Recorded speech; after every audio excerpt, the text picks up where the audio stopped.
ये 2014 और 2000 सिर्फ घटना मात्र से पैदा नहीं हो गया है कि कोई मनमोहन सिंह से नाराज था। 2014 में तो कह सकते हैं, 2019 में इस देश के सनातनियों ने 19 पैदा किया। सारे नुकसान होने के बाद, हजार सवाल होने के बाद, इकोनॉमी खराब है, जीएसटी लगा दिया, तब भी इस देश ने पहली बार एक राष्ट्र के रूप में सोचा कि हमारा नुकसान हो जाए लेकिन राष्ट्र का नहीं होना चाहिए। इसलिए 2019 पैदा हुआ है। इसलिए मैं बार बार कहता हूं कि जितनी आग लगानी है एक बार लगा लो। ये देश देख ले, शांति प्रिय हम के लोग, अल्लाह के मानने वाले लोग, एक इंसानियत की बात करने वाले लोग, अल्लाह की राह पे चलने वाले लोग कैसे उस मुल्क को आग लगा रहे हैं जिस मुल्क में इस्लाम उनका मजहब नहीं है। दुनिया में जहां जहां तुम्हें शरण मिल रही है सब वो मुल्क हैं जहां इस्लाम नहीं है। अगर इस्लाम के मानने वाले हो और पूरे ईमानदार हो तो इस कसौटी पे तय होगा कि भारत की माइनॉरिटी सुरक्षित है या नहीं है। हमने तय करा कि पाकिस्तान में माइनॉरिटी सुरक्षित नहीं है, और हमने सिर्फ हिंदू को नहीं, हमने तो क्रिश्चियन तक को दावत दी है कि आप आ जाएं हमारे। और जो हमारे यहां वैलिड डॉक्यूमेंट के साथ आया है उसके डॉक्यूमेंट एक्सपायर हो गए हो ये अलग बात है, लेकिन बॉर्डर से छुप के और अंदर से घुस के नहीं आया। इसलिए घुसपैठिए में और शरणार्थी में फर्क है। दोनों को एक तराजू में मत तोलो। अगर ईमानदार हो, अगर हामिद अंसारी नामर्दूद, एक बेहया बेशरम आदमी जिसने इस मुल्क के साथ अपने पद पे बैठे हुए गद्दारी की है, उसके बारे में कम पता है आप लोगों को। ईरान में वो भारत का एम्बेसडर था। छोटी मोटी गद्दारी नहीं है, लेकिन इस देश के सेकुलर निजाम में किसी मुसलमान की गद्दारी को गद्दारी कहना सेकुलरिज्म को गाली देना माना जाता है। उस शख्स ने अपने रहते हुए आपकी फॉरेन खुफिया एजेंसी के 3 लोगों की पहचान को उजागर कर दिया, जिसने ईरान के नेशनल गार्ड ने रात में हत्या कर दी उनकी। इसके ऊपर कोई एक्शन नहीं हुआ, क्योंकि एक्शन होगा तो कहा जाएगा मुसलमान यहां खतरे में है। यह ब्लैकमेलिंग बंद करो। यह समाज अब ब्लैकमेल नहीं होगा। अगर यहां का मुसलमान ईमानदार है, ये जो जावेद अख्तर है, ये फरहान है, ये उनकी पत्नी है, और कई बावले घूम रहे हैं इस देश में, और आपके यहां जो समय समय पे जिन्हें डर रखता है, उनसे कहिए चौराहे पे खड़े होकर के कि अगर ईमानदार हो और भारत में मुसलमान सुरक्षित नहीं है, और भारत के मुसलमान को यहां की मेजॉरिटी से डर लगता है, तो मैं तो कहता हूं डर लगना चाहिए, लगना चाहिए। लेकिन मेरा दूसरा आर्गुमेंट है,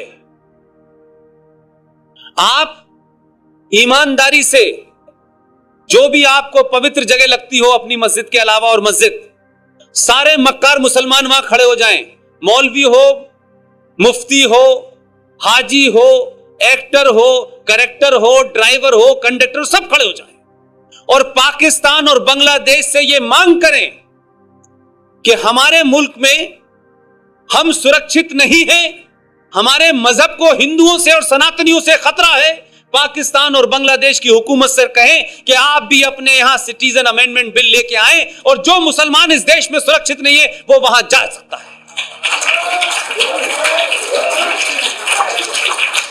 और पाकिस्तान की हुकूमत अगर इस्लाम और मुसलमान के लिए इतनी चिंतित है कि मुसलमान कहीं पे उसके साथ में, वो तो पाकिस्तान की मुसलमान को, सरकार को ओपनली कहना चाहिए कि जो जो मुसलमान भारत में सुरक्षित नहीं है वो पाकिस्तान आ जाए, हम नागरिकता देंगे। मेरा आज दावा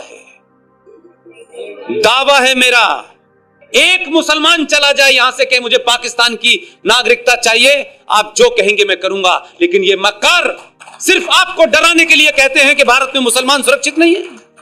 कह के तो देखो, जाओ तो वीजा तो अप्लाई करो कि हम वहां जाना चाहते हैं, हम टिकट भी देंगे और कोशिश करेंगे एक ही तरफ की दें।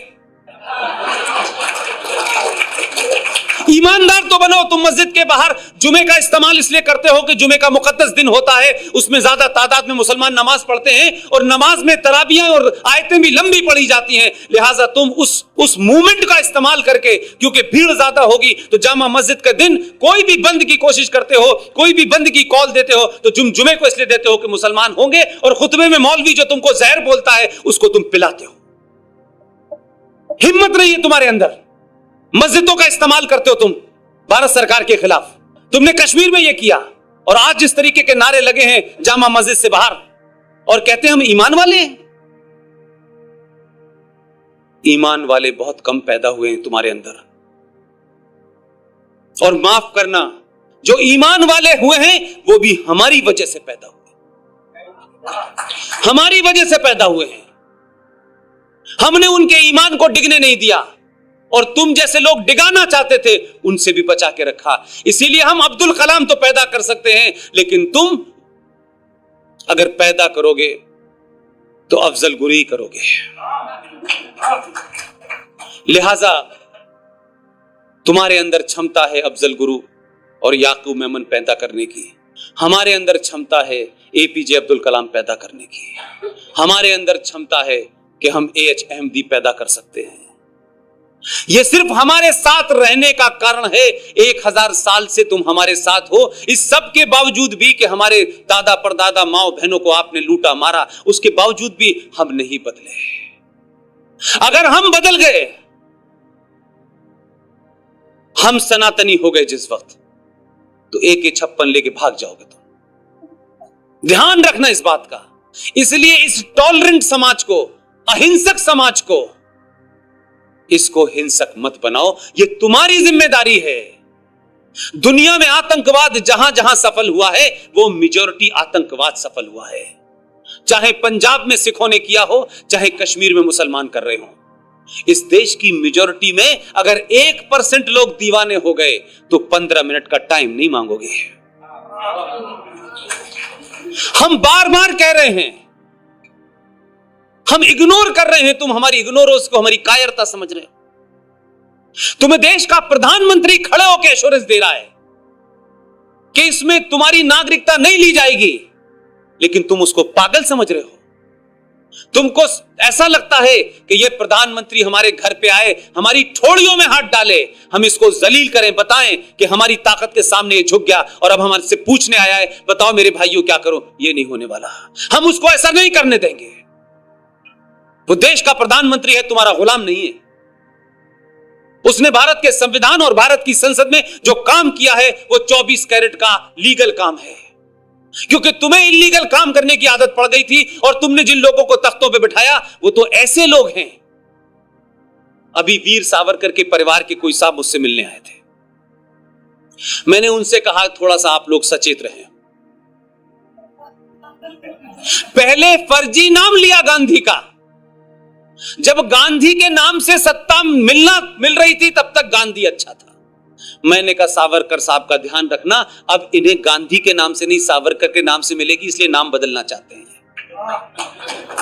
इसलिए नहीं कि मैं सावरकर नहीं हूं, आपने कहना चाहते थे मैं सावरकर जल्दी बन जाऊंगा, चिंता मत करिए। क्योंकि आपने सिर्फ 2 इलेक्शन के अंदर बगैर गाली दिए ऐसा काम करा है कि जिसके पिताजी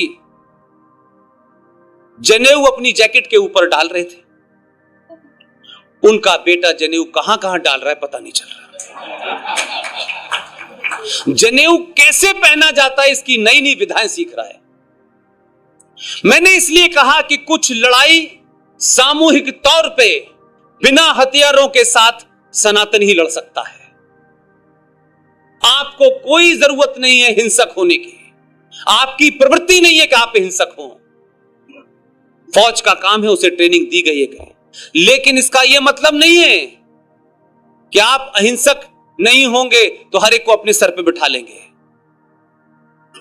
अहिंसक के साथ साथ यह मैसेज दीजिए जो पतंजलि में लिखा हुआ है। थोड़ा थोड़ा कुछ कुछ पढ़िए, अपने इतिहास को पढ़ लेंगे, उससे ही आपको इतनी शक्ति मिल जाएगी कि अगर आप ये बता देंगे कि हमने पतंजलि भी पढ़ी है जिसमें लिखा है कि अहिंसा का मतलब क्या है। उसी पतंजलि में बताया गया है अहिंसक और अहिंसा का मतलब सिर्फ इतना ही है कि अपने मन में किसी के प्रति दुर्भावना, द्वेष नहीं रखना चाहिए। इसे अहिंसा कहते हैं। यह बात अलग है कि अहिंसा के पुजारी ने आपको कुछ और बता दिया और अहिंसा का मतलब ही कुछ और है। और यह कहा अहिंसा परमो धर्मा, अगली लाइन भी बता देते।